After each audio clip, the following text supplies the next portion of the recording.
के दिनों में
जब कोई नहीं आता, आज थोडं समोर समोर येऊन बसा तुम्ही, म्हणजे बाकीच्या आता मेरे राम आते हैं. भानुदाजी महाराजांचं चिंतन चालू आहे. दुःखाच्या काळी कोणी येत नाही, अंत काळी आम्हा कोण सोडविलं? त्या एका हरीच्या वाचून कोण सोडवणार आहे? त्या हरी पासून आपल्याला कोणी सोडू शकत नाही. तो हरी अंती आहे, अनादी आहे आणि शेवट करणार आहे. तो हरी सत्य आहे, शिवम आहे आणि सुंदर आहे. असं चिंतन चालू आहे. कुरुमदासांनी ते कानावर शब्द ऐकले भानुदास महाराजांचे. संत श्री भानुदास महाराजांकडे जाण्याची इच्छा झाली. मंदिराची पायरी दूर होती, पायरीवर आईने ठेवलं होतं.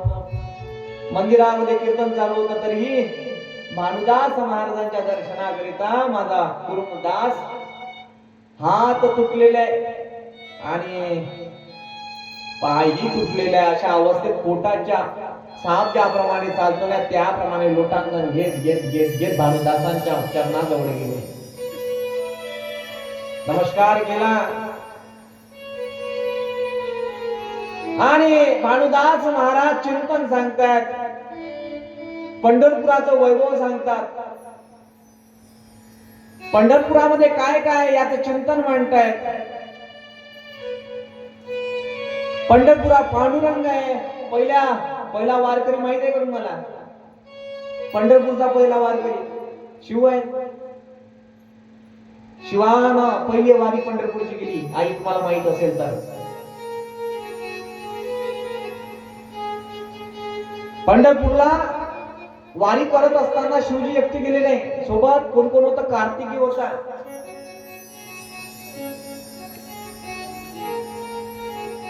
नंदी होते, महादेव होते, माँ पार्वती सोबत होते. तुम्ही म्हणाल कुठे निघाले पंढरीच्या वारीला? एका कथेमध्ये 2चा समग्र घेऊन राहिलो. तुमच्या लक्षात येण्याकरिता निघाले. नंदी म्हणायला लागला, महाराज थकलो मी आता पंढरीची वारी करू करू, मला कुठेतरी तुम्ही विराम द्या.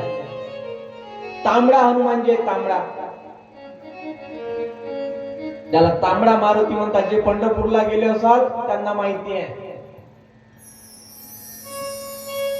कित्येक मंदिर पहा, हनुमानजीच्या समोर कधी मारुती नसतो. असलाही तर तो पूर्वमुख करून नसतो, तो पश्चिम मुख करून असतो. हा पहिला मारुती आहे तिथे पूर्वमुख करून बसलेला आहे. तांबडा मारुतीच्या समोर नंदीनं तिथं थांबावं. समोर गेले, तुम्हाला मा अन्नपूर्णेचं मंदिर दिसेल पंढरपुरात. जो पंढरपूरला गेला त्यांना माहिती आहे. अन्नपूर्णा म्हणजे साक्षात पार्वती. तिथे थांबली. मग काय, शिवानं गणपती बाप्पाला कडेवर घेतलं, जवळ गेले मंदिराच्या. गणपतीला म्हणायला लागले, किती वेळचा कडेवरच आहे, खाली उतर ना थोडासा.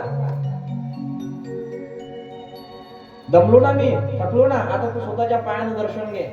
गणपती म्हणायला लागले, माझे पाय दुखतात. तिथंच थांबवलं गणपतीला. गणपती पंढरपूरच्या महाद्वाराच्या पृष्ठभागाला प्रथमतः दिसतो तुम्हाला. जाऊन बघा तुम्ही पंढरपुरात. मग शिव गेले मंदिरामध्ये. कोणाच्या? पंढरीच्या पाटलाच्या भेटीला. दर्शन घेतलं, हरिहराची भेट झाली आणि माझ्या विठ्ठलानं काय घेतलं? शिवाला उचललं आपल्या डोक्यावर बसवलं. पुढे पंढरीनाथ भगवान आणि त्याचं स्वरूप सांगितलं. विराजमान झाल्यानंतर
आणि विराजमान आहे महादेव.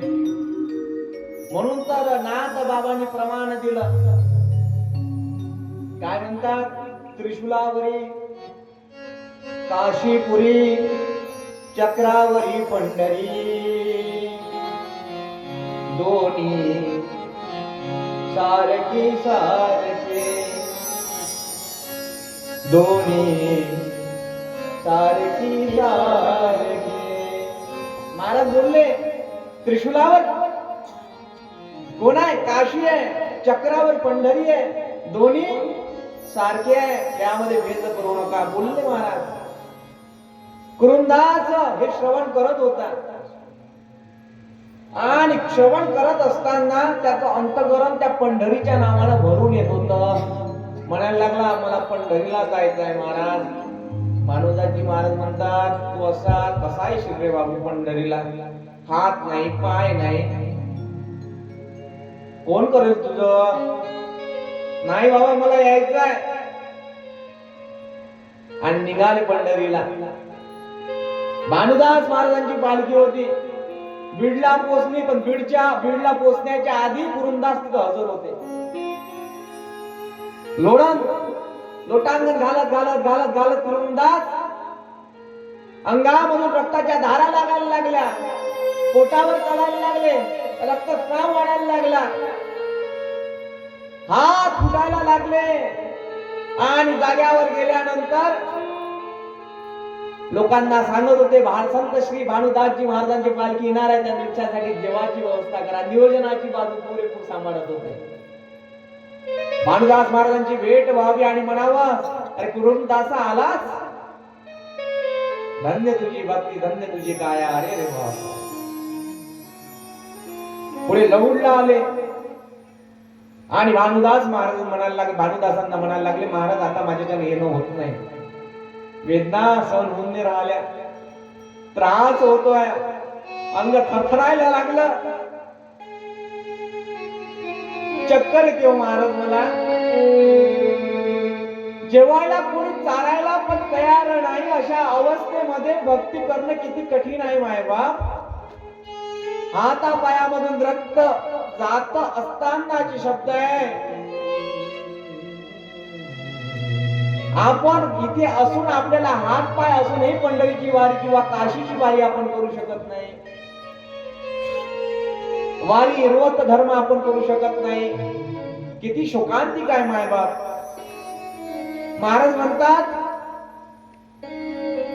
त्या पांढरकाला जाऊन सांगा तुमचा संत, तुमचा दास कुरुंदास या लौड गावामध्ये आहे, त्याला भेटीला पाठवा, माझा निरोप सांगा आणि त्याला सांगा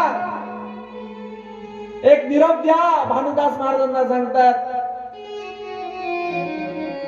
विठ्ठला तू माझ्या भेटीला कधी येशील राजा सांग. आपणही म्हणायला पाहिजे देवा तू आमच्या भेटीला कधी येशील, कधी येशील धावा घेऊन पांडुरंगा, हे आमच्या भेटीला, हे माधवा, हे मधुसूदना, हे शिवा, हे हररा, हे आमच्या भेटीला धावून ये लवकर. विठ्ठला कधी येशील माझ्या घरा. तुका म्हणे जीवा, तुका म्हणे जीवा, तुका म्हणे जीवा, तुका म्हणे जीवा.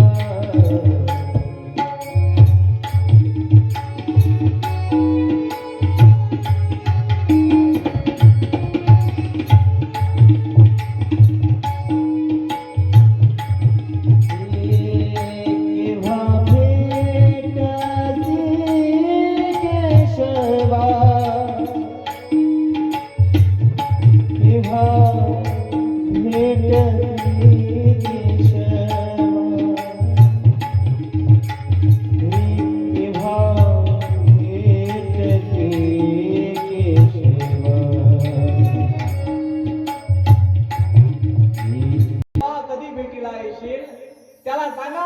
भानुदासजी महाराज म्हणतात ठीक आहे सांगतो. पंढरीला गेले, सगळा निरोप सांगितला, प्रकट झाले भगवंत. आणि प्रकट झाल्यानंतर तुमचा दास असं म्हणतो, त्याचं नाव कुरुंद दास आहे, त्याला हातपाय नाहीत तरी तुमच्या बेटीची लालसा त्याच्या मनामध्ये आहे. तो म्हणतो विठ्ठला विठ्ठला कधी येशील माझ्या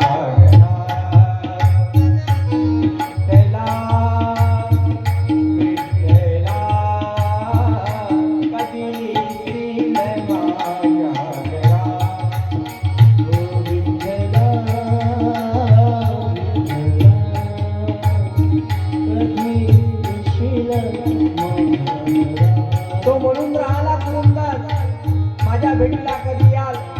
भानुदासजी महाराज विठ्ठल भगवंतासमोर मांडताय. तो म्हणतो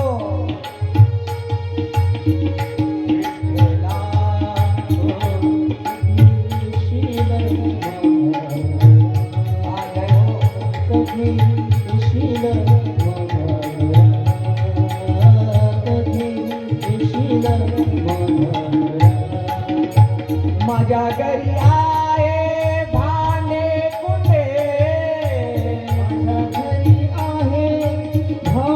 कुंडे, का जावं लागतं पंढरीला, का जावं लागतं काशीला, का जावं लागतं वृंदावनला. याचा उत्तर पहा. जे आपल्याकडे आहे ते त्याच्याकडे नाही आहे, जे त्याच्याकडे आहे ते आपल्याकडे नाही आहे.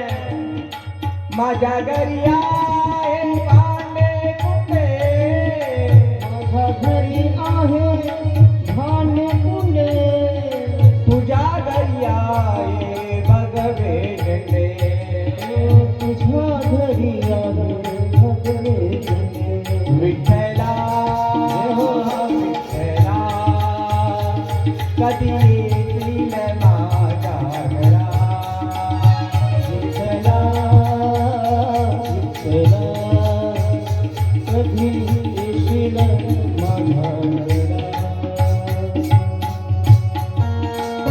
हे हो हे पहाटे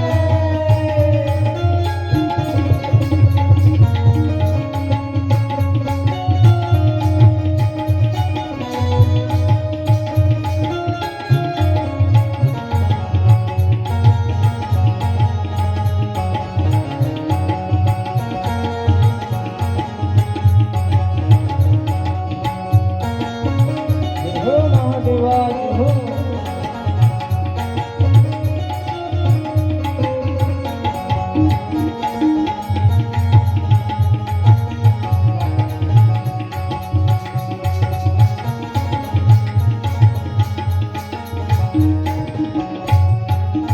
त्याला म्हणावं लागेल आता तुम्हाला जायचं तुमचं पंढरीला.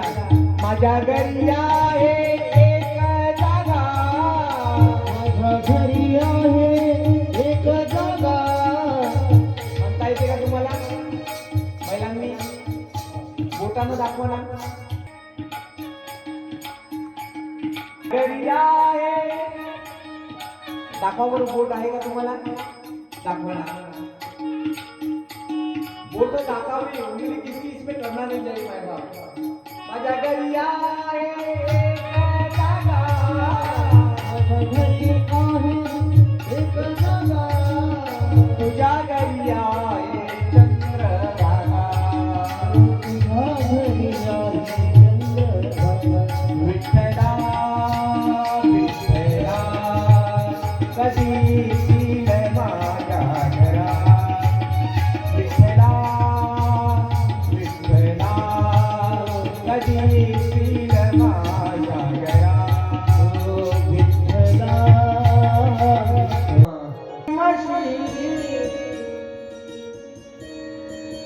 तुझ्या घरी आहे एकादशी म्हणून जावं लागतं. कुरुमदासांनी जो मंत्र सांगितला होता, भानुदासांना निरोप जो सांगितला होता, तो निरोप पंढरीनाथांना द्यावा आणि पंढरीनाथांना विचार न करता जवळला जावं.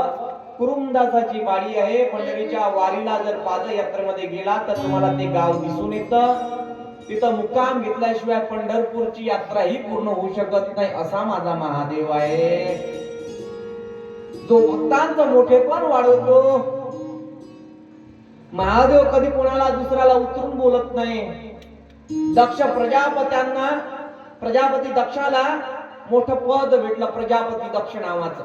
दक्ष त्याचं नाव, प्रजापती मोठं पद भेटलं. पद भेटल्यानंतर सभेमध्ये आल्यानंतर ब्रह्मा विष्णू महेश तिघही बसलेले होते.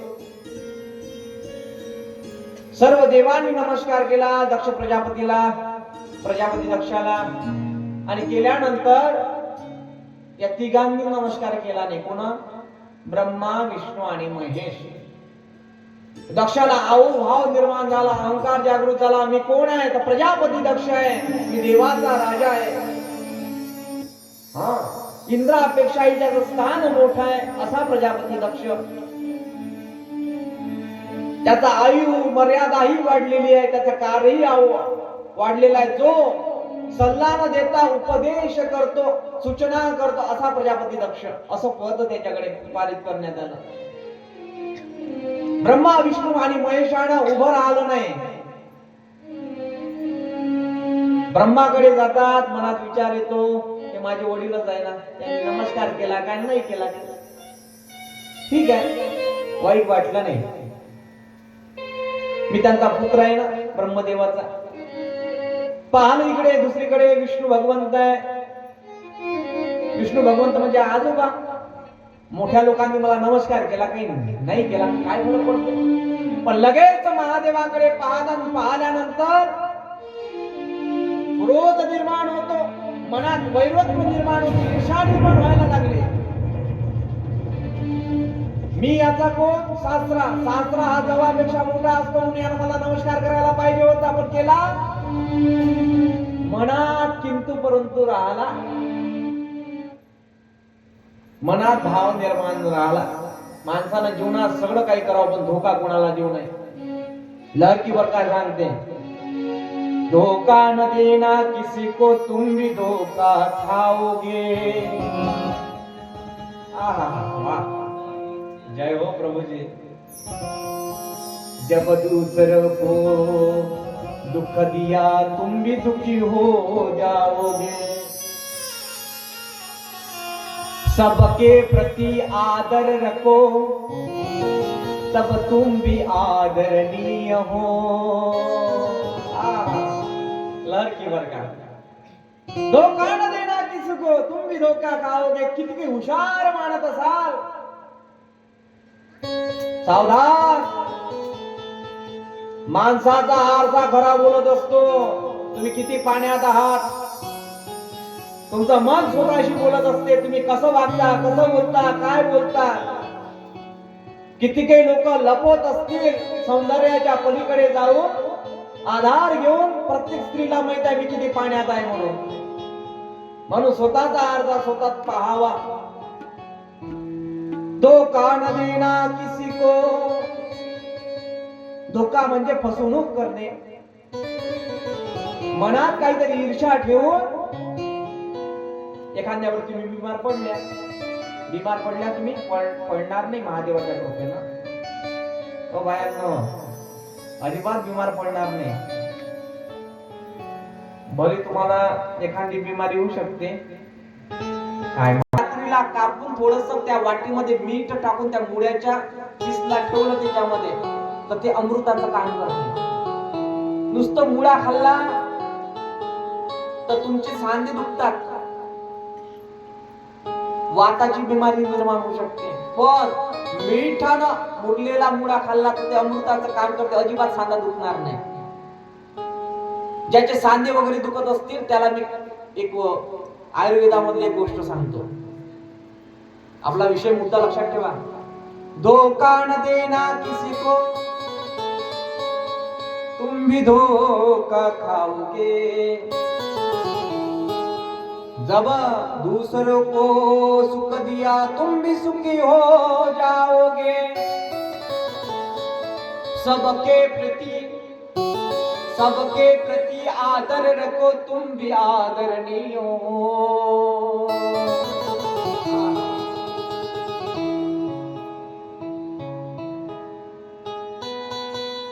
के करोगे मित्रता तब तुम भी सबके प्रिय हो. महाराज म्हणायला लागले, तो मुळा अमृताचं काम करतो. आता ज्याची जर सांधे वगैरे दुखत असतील, कमरीचा त्रास असेल, कमरीत ग्यापा पडले असेल, त्यांना काय करा, 3 महिन्याचं औषध आहे, घरी बनवू शकता. अजिबात पायाचा आजार, टोंगड्याचा आजार होणार नाही. सांगू का? काय 50-50 ग्रॅम माप, काय मात्रा, काय 50-50 ग्रॅम सोप घ्यायची. घेतलं, ओवा घ्यायचा, घेतला. त्यानंतर काय घ्याल, सोप, जिरं घ्यायचं. जिरं, सोप आणि ओवा 2च लवंग टाकायचे. किती? त्याला चांगलं भाजून घ्यायचं. जाळायचं. भाजण्यात फरक आहे, जाळण्यात फरक आहे बरं. याला परतायचं ताव्यावर आणि ते घेऊन थंड होऊ द्यायचं 5-10 मिनिटं. आणि थंड झाल्यानंतर एका वाटीमध्ये मिक्सर मधून काढून बारीक करून ठेवावं. ठेवल्यानंतर अंशापोटी सकाळी सुरुवातीला अंशापोटी गरम पाण्यासोबत ते खावं. तोंड धुतल्यावरही जमते, तर त्याला मेस येईल नाही तर